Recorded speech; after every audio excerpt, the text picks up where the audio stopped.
1935, the Lions win the NFL championship. The Detroit Tigers take the World Series. The Red Wings bring home Lord Stanley's Cup.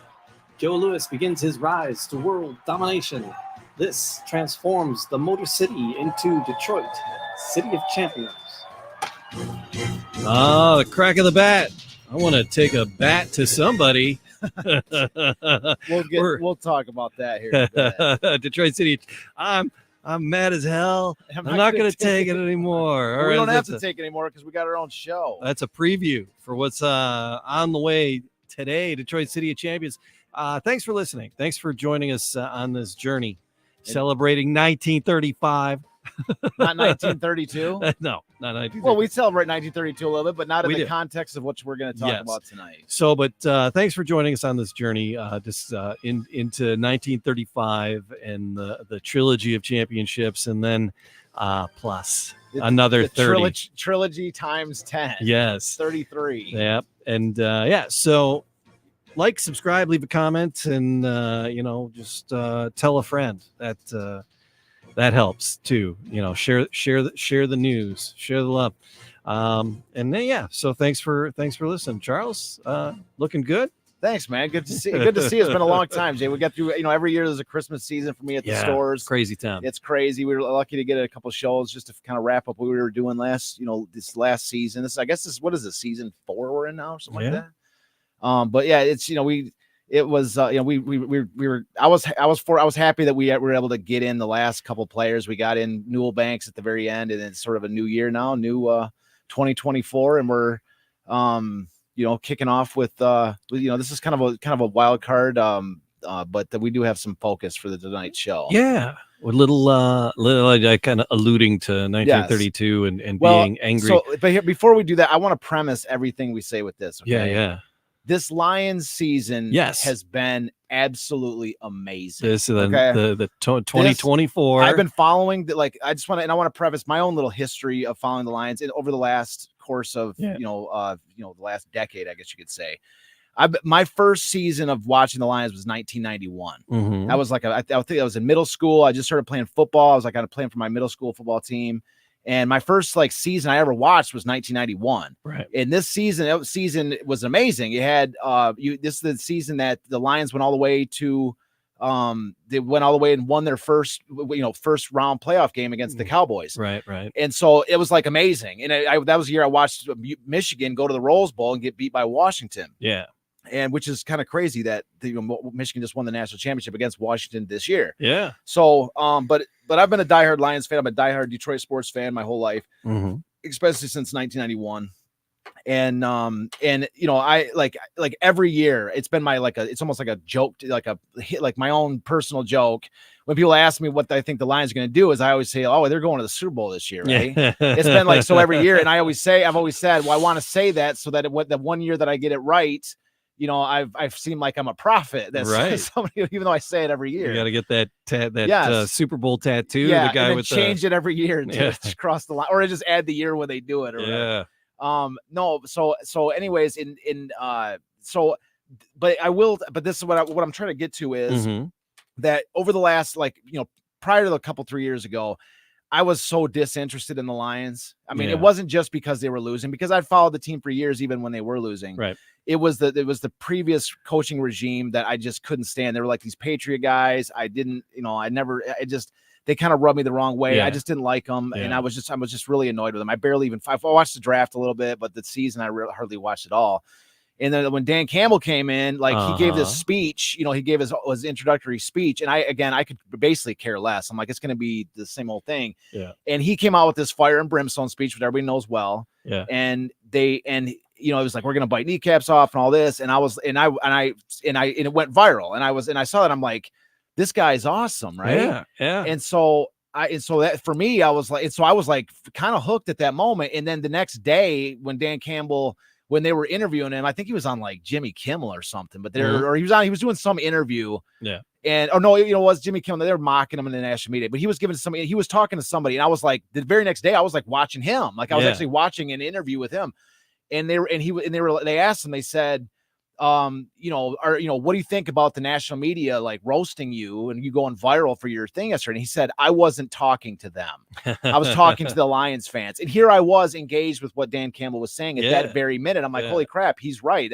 He caught my attention, you know? And literally since that moment, I mean, I've just been consuming Lions content. A lot of people may just be watching the Lions now, but a couple of years ago when Campbell first was coaching, they like just getting his first win in his first season was like one of the most craziest journeys. Yeah. There was one game where the guy made an all-time record field goal in NFL history to beat the Lions and stop Campbell from getting his first victory. Like it was but once he got it, it was like the biggest thing. It was like they won the Super Bowl. The Lions players were going nuts, and so I've been hooked in this team a lot like I was hooked on the Detroit Pistons when they like the lead up to the 2004. Like I didn't become a Pistons fan in 2004. I was following the Pistons when they had Grant Hill, when they had Jerry Stackhouse, when they traded those guys, when they got Ben Wallace. I was following those. I saw the kind of rise of the Pistons. You could kind of feel it. They had that same vibe, and the Lions have that same vibe, which is this team that is. I started watching them. I was engaged when they were terrible because you could see that they had the makings of something, something great. And they just needed the pieces to come into it. They had the culture. They had a couple of the it factors that you need. You could just see it. And it was just from that point, it's about adding the pieces. And I've just been fascinated with this particular Lions team for several years. And of course, the run up this year has been amazing. And the playoffs have been amazing. And so what we're going to be talking about today, I want to make sure that everyone understands that what we're talking about today is not to take away from any of that at all. I mean, I absolutely I love this Lions team. And in fact, what we're talking about today has really nothing to do with them. This is a national media situation. And really, we're the only ones talking about it, which is kind of crazy to me. But nonetheless, we're the only ones talking about the City of Champions season. So why wouldn't we also be the only ones to point out what is just like one of the most egregious things that I've ever seen? I mean, on a national stage, this is one of the most it's just mind-boggling what we are about to talk about tonight. Yeah, it's I think it might lend itself back to because the first championship game for the NFL was in 32. Yes, it was. So, but they didn't win it. But but we didn't win it. Nobody the Bears won it. Was it the Spartans and the Bears? Yeah. And so we actually, because we had talked about that, and we had some images. Let's build up to it then. Let's just get into it. That was that crazy game that they ended up playing in indoor. Yeah, but we'll set it up. We'll in the hockey arena. So we had some images. Let's lay a couple of facts down real quick. All right, before we get into what we're going to present. Okay, fact number one.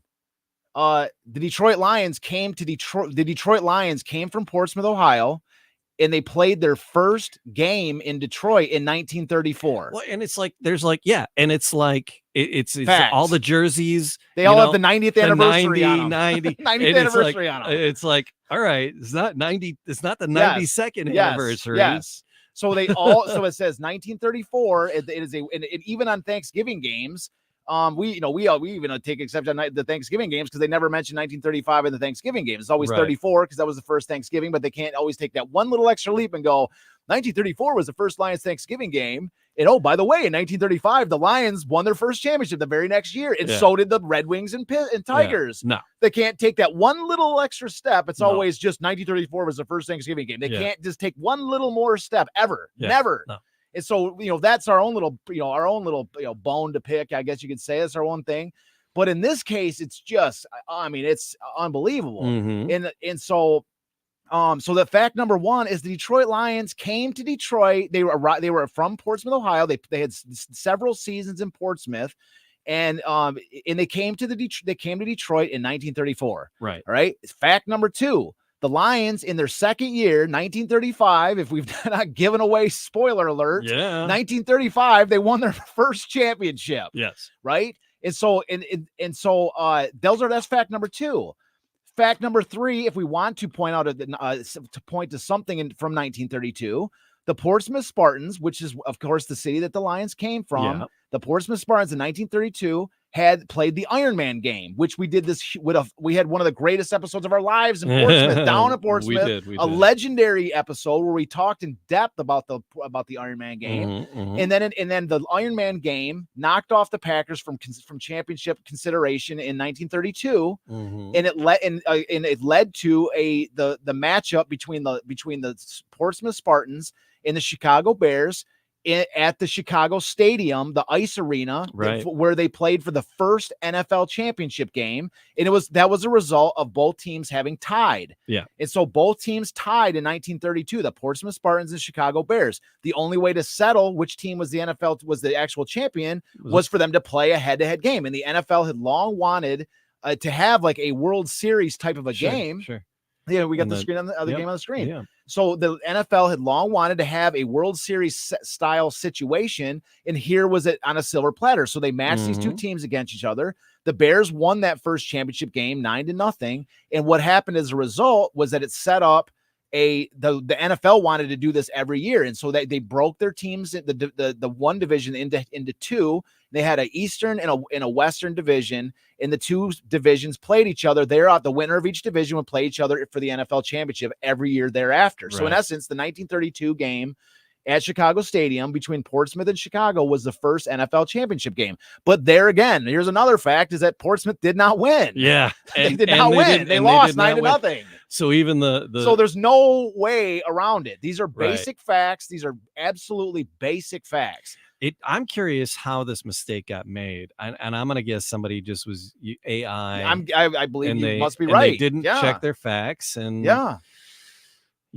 So to set up what are we gonna show the video? Yeah, we can show the video. Okay, so what we're talking about, for those who may not know what we're talking about, is so during the most recent Lions game where they beat the Buccaneers, there was a moment during the game in which the announcers they had a video graphic up where they said, these are the cars from each of the times the Lions most recently won their championships. And of course, it was in the 1950s. And they're all pre-Super Bowl championships. They showed the four of them.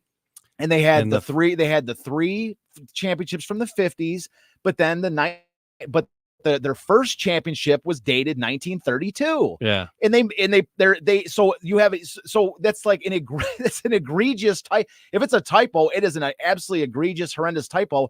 That they're listing on the screen and showing it with the video. And the announcer says 1932. 32. Yeah. And so it's the crazy thing is, I was telling my brother this thing, I was showing him, I said, the hardest thing about this City of Champions season, about this 1935 City of Champions season, that is the mental difficulty of bringing this back. Yeah. Is the constant, here's our one chance. Here's our one time to be relevant. Here's our 1 second. We're we've waited all year, Jamie. Here, they have to mention it now. They got the graphic up. They're talking about the history of the Lions, their first championships. 1932. Here we get our moment in the shine. For 1 second, we're going to bring a little bit of attention to 1935. Nope. And it's nope. It's we can't even get our the 1935 Lions can't get their 1 second spotlight, And so it's the mental. You just look at it just going. So anyways, you want to show the video? So just to kind of demonstrate what we're talking about. What a rip. Yeah. So, all right. So, so there's here's the clip. This is America's Motor City, and they like their classics, their old relics. Well, championships are the old relics around here. These cars actually go with the years. When the Lions won the NFL championship, before the Super Bowl era, they were tied for the third most NFL championships. Then the shiny new toy came in, the Super Bowl, and the Lions haven't taken it for a ride. No championships, one conference championship appearance, the fewest. So there you go. So it's they showed him, and see, here's the thing. And it's during the game, I was watching the game, and I had my head turned slightly to the left. Yeah. And I saw that graphic, and I thought out of the corner of my eye, and I said, "Did they just point out 1932 was the first year?" But I sort of missed it, and I kind of I didn't. It was a glance going back, and then it was after, and I was like, "They didn't just say 1932, did they?" They did. And I go, and then it was after the game, which Chris Borma, messaged me with the still of the screenshot, and I was just like, You're like- oh my God, my eyes did not lie. I know. And of course, when I showed it to you, and then I sent did you see it during the game? I was in passing, and I'm like, well, Yeah, that's what I'm saying. It flashed so fast, and then Chris it was actually able to grab that video, which is, man, Chris is amazing, Yeah. man. We love Chris. Yeah, thanks for Chris is- digging that. Yeah, digging, Chris is a digging star, that up. man. I was searching for it. Yeah.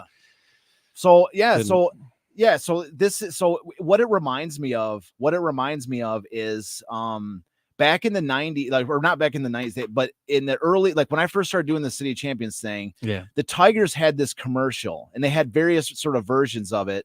And the commercial was always a tiger. That was the Mhm. theme. It was always a tiger. And so what it would do is, it was on the radio, it was on TV, they would use it for commercials. And what they would do is they would have a voice come on, and they would say, always a tiger. Yeah. And then they'd be like, Ty Cobb. Then be like, always a tiger, Charlie Gehringer. They would like mention these legends' names. And then there was another version where they would go, always a tiger. Mm. 1945, 1968. And they would, like, in 1984, they would mention these championships. And of course, and 35 would be left out. I'm sitting at the time I was working on the book, and I'm going, they don't, I'm like, I'm sitting here trying to make it, in the book, I'm like, Yeah. you have to, it's a tough thing to prove when you say that the 1935 season has been completely forgotten. Yeah. When you're making that statement, you're opening yourself up to somebody going, I remember it. Yeah. It's like, Yeah. and that's what I'm saying. Like, you're opening yourself up for that. So when you're saying this is a forgotten season, in the books, I actually had to systematically prove that this story was forgotten. Oh yeah. Right. And so the example that with the always a tiger thing is, that's just that's just like a sort of, ad hoc example. It's like something that's not like a definitive thing where you can put some kind of statistics on it, but it's just like, it's just an example, just like this is. Well, it's even worse with the Tigers, because that was the World Series. They won the World Series. It's not the Lions championship. Okay, they were pre-Super Bowl and they're pre-World War II, so none of that counts. Yeah. Well, yeah. That's how they kind of come. They're like, poo-poo. that's what I'm saying. So it's just, but the World Series, that's the same World Series. Yeah, it is. Joe, you're right. That's a great point. So it's the same championship. Forgetting the Lions, it's like, okay, I can see how that gets a little buried. Yeah. But when you're seeing it consistently happening over different sports, over different aspects, you have a situation where the Detroit Red Wings have a retired player's number from every single championship team, with the exception of what? 35. There you go, Jay. You exactly nailed it. The Red Wings so the Red Wings are in the same boat. They like in the thing about the retirement of players' numbers, you can sit and go, well, maybe they didn't have a player that was worthy enough retiring. That's not true. Larry Ory's number 6 was retired by the Red Wings. It was literally retired, but when they moved out of Olympia Stadium, they never hung the banner up. There was actually a campaign mounted by Larry Ory's family to get the banner put up, because at Olympia it wasn't a banner, it was his jersey framed, and they never let anybody wear it again, which is the definition of retiring a number. So his number was retired. The only person to ever wear it was like a cousin, it's like his nephew or cousin of Larry Ory. That was the only person that's ever worn his number again. Okay. So the number has stayed retired, but the number's just never been hung up in the rafters. Really? And then you could also make a case for Ebby Goodfellow, of course. My God, Ebby Goodfellow, one of the greatest hockey players in history. Yeah. Certainly, literally the Gordie Howe of the Red Wings of 1935, one of the greatest players in Red Wings history. And the guy, an icon for the early Red Wings history. And his number, you could easily, I made the case for why Ebby Goodfellow's number should be retired, and that's not hung up there either. So what I'm saying is that this is rampant. This is across all sports. Mickey Cochran, his number, it's on it's like on an honored, like the honored numbers or something like that. But it's why isn't his number retired? Mickey Cochran, by all accounts, was the single-handedly responsible for bringing the Tigers their first World Series championship and saving the team, saving the organization, literally saving the organization. It was almost lights out. That you could make a case that without Cochran coming to that team, and that team, if it would have continued down the path it was on, it may not have survived. Absolutely. And every single person, for every single Tiger player of that time, every single one of them gave credit to Mickey Cochran for making that team what it was. And every single media company did. Every single, you can look in the books that I have. Every single newspaper article is like, there's a giant picture of Mickey Cochran, and they're saying, he said they'd win, and they did, and like every single article, every single writer is always Mickey Cochran as the central figure. And so, and Mickey, and the crazy thing is about the Mickey Cochran retirement is that you say, well, he only played I think it was 5 years with the Tigers. So it's long, he didn't play long enough.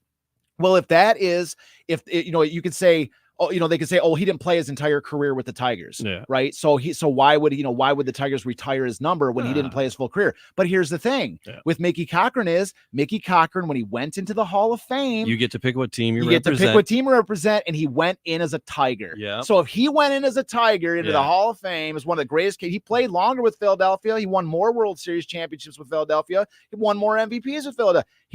Mickey Cochran was a star before he even came to the Tigers with Philadelphia, and yet he went in as a Tiger. So how is that? So how is it that we can ignore that? Mickey Cochran himself can ignore that longevity for how he's choosing to be represented in the Hall of Fame, but yet that is used as a reason for why he's denied the ultimate honor for the Tigers themselves. So that's just, we could go on and on, and we have gone on and on. Yeah. But what I'm saying is that these are all examples of the straight up the simple idea that 1935 has been completely forgotten. Yeah. And there are pockets, there are people that we have, that hear us, that have read the books, that are, that I've talked to and all this, but by and large, this story is largely forgotten. It is certainly forgotten. There is no, when you lay out the history of Detroit sports from any sort of mainstream news outlet, from the teams themselves, the 1935 chapter does not exist. Yeah. It doesn't exist. And so, one final fact to lay down, which I think that we've gone, after 107 episodes, that we have, laid down, I think, pretty conclusively. Yeah. The fact is, this is the greatest season in the history of American sport. Yes. This is the greatest season. It's been 107 episodes thus far to tell the story, and we're not even done with we haven't even got to the championships yet.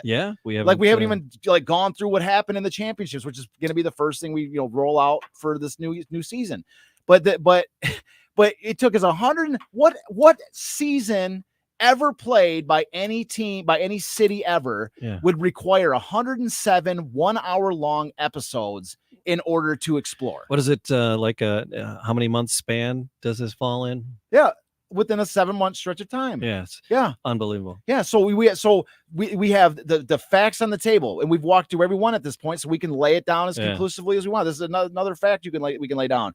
You have the three major titles of the three major sports titles: Tigers, Lions, Red Wings, within a 7-month stretch of time. Fact. No city has done it since. Nope. Fact.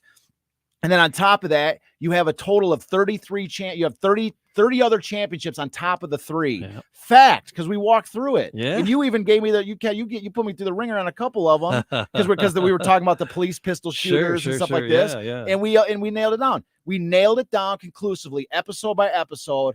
33 total legitimate sports championships within this same stretch of time. You have every single sport represented in this. This is the greatest season in the history of America. This isn't just like, they just made a typo and that's all there's to it. Yeah. This, once again, it just demonstrates that the greatest season in the history of America, in the history of American sports, has been forgotten and still is largely forgotten by the powers that be. Because if it wasn't, they would have put 30. That would have been like, dude, hold on a second, to change that up real quick. Yeah. Don't remember that. Nobody noticed. Yeah. Nobody noticed. Nobody noticed. Nobody noticed. That got all the way past the censors, the typos. So it really is. The fact checkers. Yes. So like I say, for the last couple 3 days, and I was like, Jamie, I tell you, this is crazy, and you're like, this is something we should do a short time. Like, no, we're doing a full on episode, right? Like this is worthy of a full on episode, right? Yeah. And so, And so since that, like literally since that point, I've been sitting here, like I've been thinking. It's like I've given, like, this has probably been the main thing I've been thinking about. Yeah.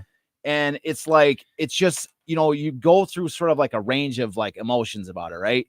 You're looking at it and you're just like, you know, you're angry you're like, this is ridiculous, man. It's like so frustrating. It's so mentally like draining, right? And I'm telling my family about it. I'm telling my friends about it. And they're, you know, I'm getting all amped up, like, this is crazy, you know, this is crazy. And like, yes, and you, me, and Chris are the only ones really pissed off about it's it. Crazy. You know, it's crazy. And they're like, oh, here goes Charles on another rant, you know, like this. You're like, and so oh. this is crazy to me, man. And so the range of emotions, Yeah. you're like shouting at the sky. Yeah. You know, you're like, what is going on? You know, it's like maybe I'm the crazy one. Maybe we're the crazy ones and everybody else is the same ones, but I don't think so. Yeah. I don't think so, man. I don't think so. I don't think that's the case. And so it's like this range. It's like because I'm not a whiner, Jamie. Yeah. I'm not a whiner. I'm going to sit there and go, I'm mad about it. It's so sad. You know, like I'm not going to sit there and scream at the sky and just go, why? You know, why? You know, I can't do that. Yeah. And so I'm the type that likes to take, so I guess you could say, like, I mean, there's a bunch of stuff I want to say. There's a bunch of stuff, but like at this, you know, it's like at the moment, like the way that my mind is like, the way that my mind is, it's like,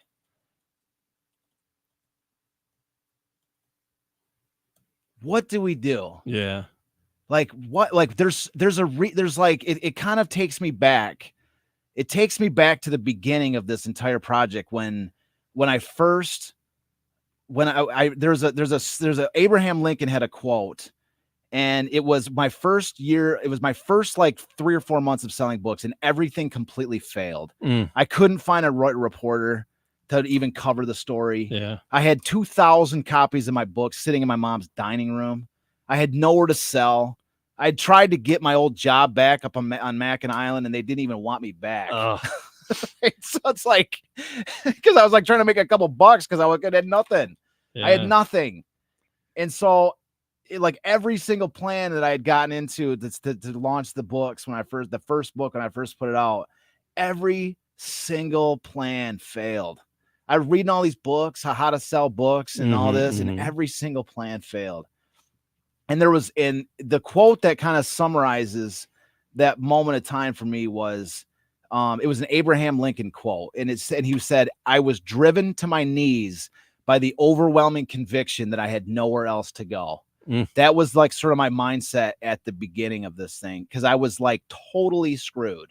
Okay, I had invested everything I had. I'd borrowed everything I could borrow. I'd sold off everything I'd had, and I was completely screwed. And I was on my knees, right? I mean, it was like praying to God. It was just done, man. It was like total helplessness. Yeah. And it was one of the hardest things I ever had to do, was to like just stand up. You know what I mean? Like stand up and just keep trying especially at that particular moment. And I guess what I'm saying is, like, you know, I look at from that point till now, and it was back in 2009. That was like 14 or 15 years ago. And again, this is everything to do with what we're talking about. I'm not just going off on some random tangent. All right. I look at where we are now, right? And I'm not alone anymore, Jamie. We're not. Look at what we're building. We've made phenomenal friends. You and I are like, I didn't know you then. Like we got Chris as our friend. We got people that follow the show. We love Chris. Yeah. We've got an entire group of people in Portsmouth who are like our brothers down there. Oh yeah. Like we have like this has been since like that time I like was able to stand up at that moment till now. This thing is not nothing. This is the greatest season in the history of American sport. And it's not just the numeric statistical thing. We have also demonstrated a further fact that this is one of the greatest stories ever told. Oh my God. If not the greatest sports story ever told. So we are not crazy. No. We are not wrong. Yes. And the idea is like from in the last 14 years, for how far this project has come from nothing, from nobody like literally nothing, to the fact that we're standing here now. And I've, like I say, trying to think about what do I say regarding this? Yeah. What do I do? Right? Do we write CBS our nasty letter? I'm gonna write them. Do we shoot our fingers in the air and shout? Yeah. And what the only thing that I can think of is it kind of like what it was at that moment of just merely standing up, because I did stand up then, and this thing didn't put me on my knees. Hell no, it didn't. It did not put me on. This didn't put me on my knees. This didn't even phase me. Yeah, did it evoke some primal emotions that resonated from the earliest days? Sure, it did. But you know what? That video that they put up, that doesn't define our work. That doesn't define us. That means that at the end of the day, that means nothing to me. Yeah. They mean nothing to me. I'm not talking about, I'm talking about that broadcast. I'm talking about the fact that they don't know. And I'll say it like this. It's not us who are suffering from putting that wrong date up there and knowing nothing about it. The people who should be sad, the people who should be angry, the people who should have the conflicting emotions are the people who know nothing about this. They are the ones who should be lamenting because they don't have any clue that the greatest sports story that's ever been told, that the greatest season that was ever played by any city ever, they passed up their chance to talk about it. They passed up their chance to bask in the glow of one of the like I say, the greatest season that ever took place. And so that's their lament. I don't lament it. And in fact, what it's done for me, and I can't speak for you, Jamie, but I'm hoping that you go throw your fist in the air and go, hell yeah, like that's what I've done. But what it did for me is this, Jamie. I am going to double my efforts. Yeah. I am going to work harder.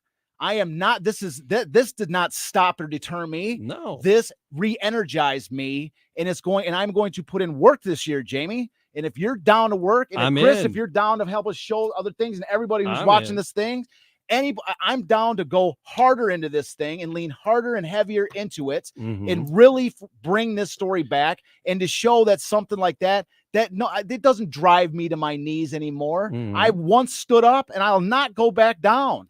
And I'm still standing. We're still standing after all these years, and we're going to drive this thing forward. And we're going to tell the greatest story that ever took place. We're going to tell it to the world. And I'm going to use this as a motivating factor. Yes. That's it. All right. I'm in. Did you give me that? Rah! There we go, Jamie. And I hope it's like that show on that, what was that show where he's like, oh, man, as hell, and I'm not going to take it anymore. And all these people are yelling out the window. That's what I can picture right now on the airwaves across the country. Our legions of fans are going to the window going, I'm not taking it anymore either. I'm going to double my efforts too. We're going to make it happen. So anyways, yes, that is like I say, I'm going to use this, this, whatever this is, annoyance or whatever it is. This is a show we're doing on this subject. We're pointing it out.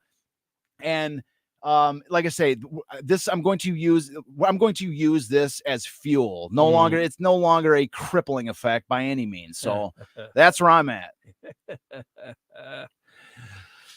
Same.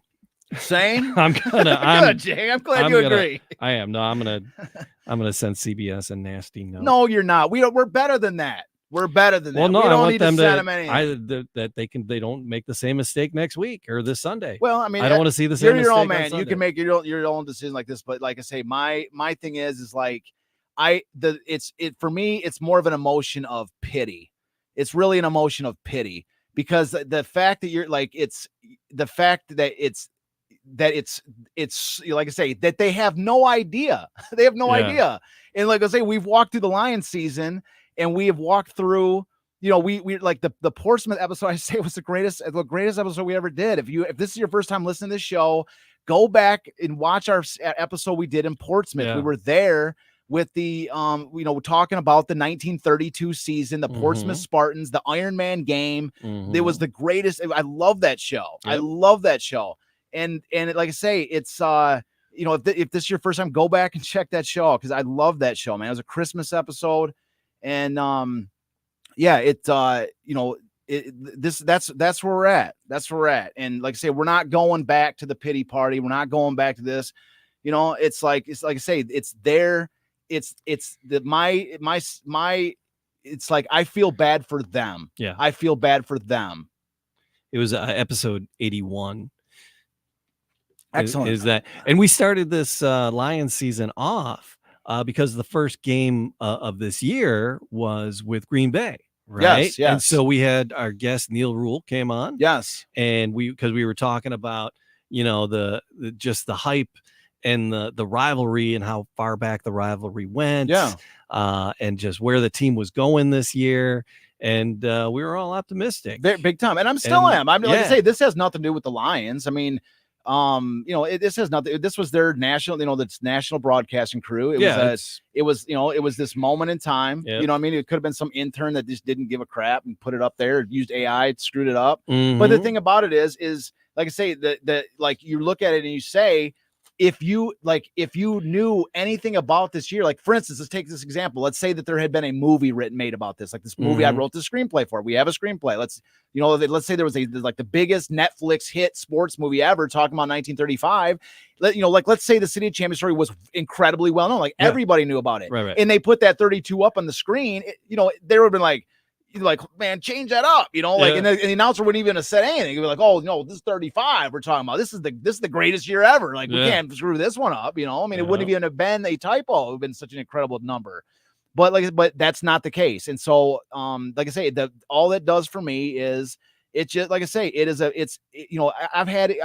we listed off numerous examples, and there's probably been 100 more of just nonstop, people that have no idea.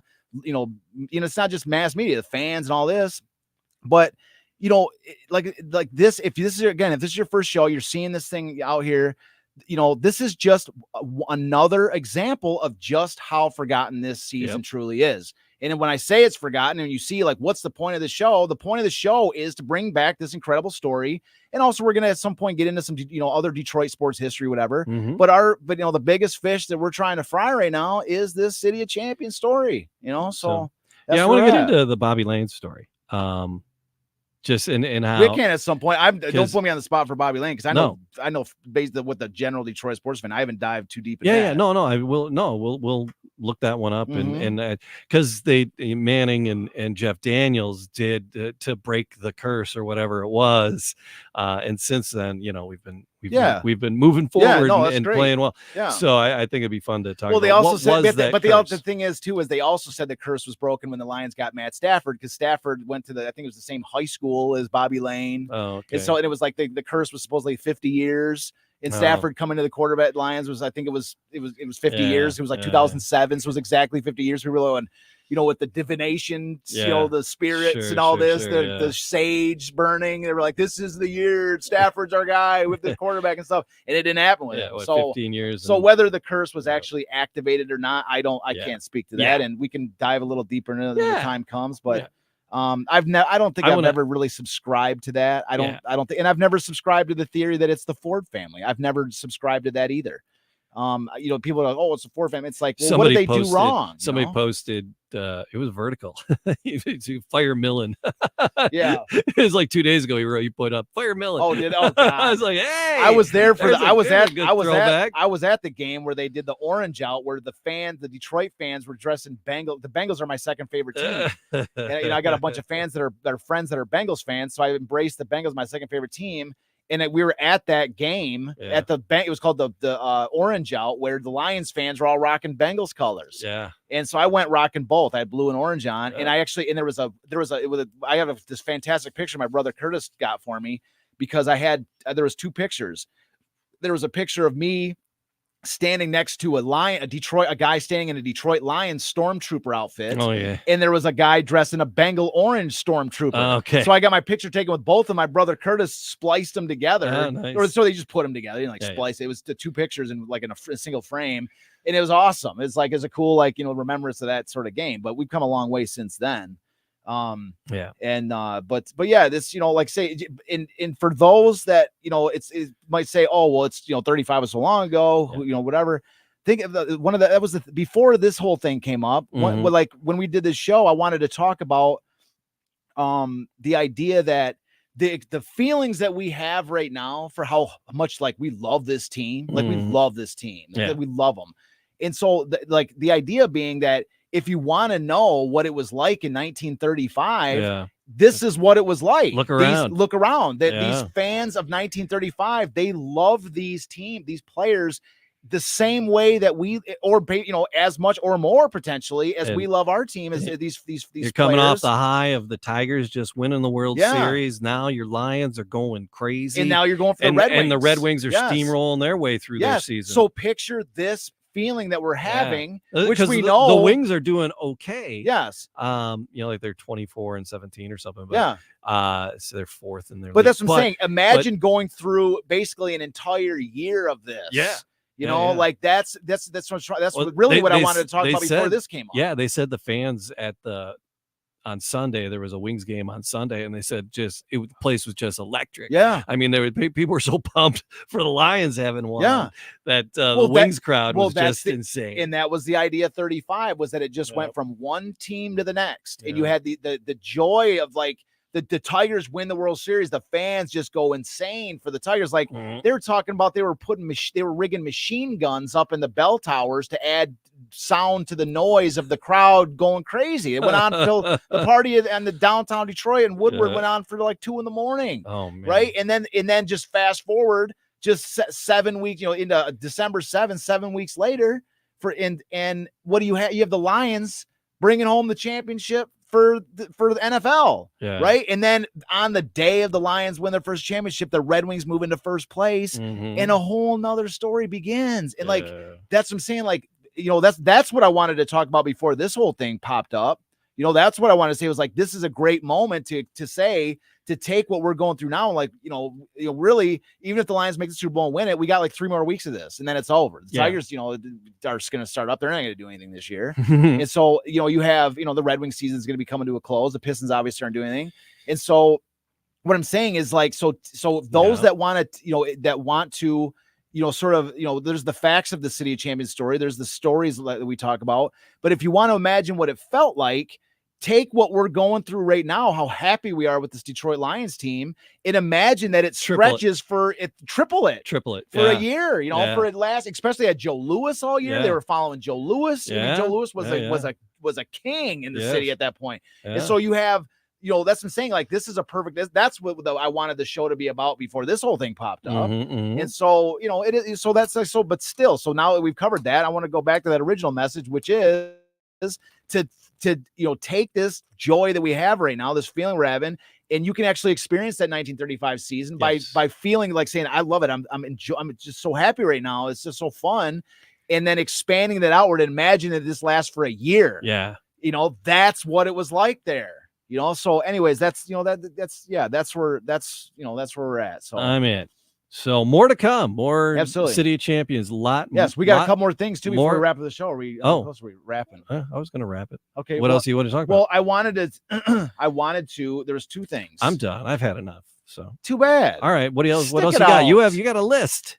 Keep going. The boy made a list. What's on your list? Can we cover both of these? I don't know. I can't even see it. Just talk about whatever you're going to talk about. Okay. Talk about whatever. Well, I want to. Oh, yeah. Yes, I want to mention real quick that our very good friend Will Malt in Portsmouth, Ohio, is running for Scioto County Recorder. Yes. And so if you are anywhere near Scioto County in Ohio, near Portsmouth, if you were in Scioto County, he's going to give a recorder concert. He's going to be. I don't think that's his job title. I don't think that's what it is. He's just like, he's got to go there to the river and like play the recorder. I'm sure he could. I'm sure he could do a damn good job. That's different though. Different recorder. It is a different recorder. Okay, this is an elected position. But I don't know if that's a prerequisite for this particular recorder job. Right. But Will is, I would just want to say it like this: Will has my complete and full endorsement. Yes, and so it's we love Will Malt. He's one of our closest friends, a brother of ours. Yes, and the man is, and we didn't get to see him this year for Christmas, but he has our complete and full endorsement. So anybody that is in the Scioto County area and you're listening to this, we vote for Will Malt. We want him to win. All right. Break a leg there, Will. Yes, and we'll mention it again in the future here. We'll update everybody how Will's doing. Yeah. And so and we also, you want to do our show and tell now, or you want to wait till the next episode? What Chris got me. Yeah, get your show and tell, get your toys. All right, hold on a second. Yeah, so there's some very, very cool not toys. They're statues. They are they're very, very cool. Watch the all right. Like, go get your box of toys. Get your box of toys. It is a box of toys. It's pretty awesome. Yeah. So anyways, Chris, of course, our like one of our favorite people in the world. Yeah. Chris came up with a new hobby of making these things, and he sent me a box of these incredible City of Champions figurines. So let's start at the beginning here. Here's Joe. We got Joe Louis. Oh, nice. Chris makes these things, a 3D printer. Okay. Here's Joe, right? Yeah, that's groovy. Here's Joe. Here's my favorite tiger of all time. Mickey Cochran. Mickey Cochran. We love Mickey. There's Mickey. Who we got here? We don't have if this was anybody else, we'd have Dutch Clark. Yeah. But that's not what we got. No. Glenn Presnell. Yeah. Look at that. My favorite lion. So we got Glenn Presnell. Yeah. Figurines. This is the back of it. It's made of, I forgot what it's made. It's like a plastic, but he does like a 3D printing. He's got the bezel stand. The thing is awesome. Yeah. And then look what else we got. Abby Goodfellow. There you go. We were just talking about it. He's my favorite. Remember, Abby Goodfellow is my favorite. Yep. So he's my favorite Red Wing of all time. But there's a caveat for that is that Bucko is my favorite 1935 Red Wing. Okay. So Bucko's my favorite 1935 Red Wing, but Abby is my favorite of all time. So Chris asked me that question. He said, "Who's your favorite Red Wing?" And I said, I was like, "That you can't put me on the spot like that because that's a tough question." I said, "Abby's my favorite of all time, and Bucko's my favorite 35." So he went with Abby, which is cool.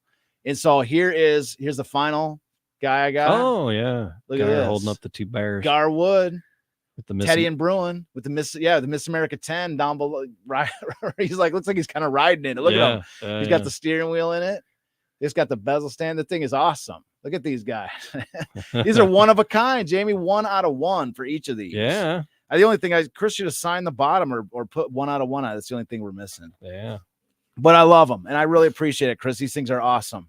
And there's a little birdie telling me that there's another potential figurine coming, but I don't want to go into any more detail than that because we'll just present it on the next show for our next episode of Show and Tell. Scooch those closer to you and turn them towards the camera. You can see put them on the edge all the way towards you. Oh, I got you. So you can see them all. I should have taken a giant picture to post on the thing, but maybe we'll do it for the next show.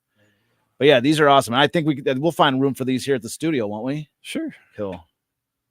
Yeah, look at these. These things are awesome, man. Yeah.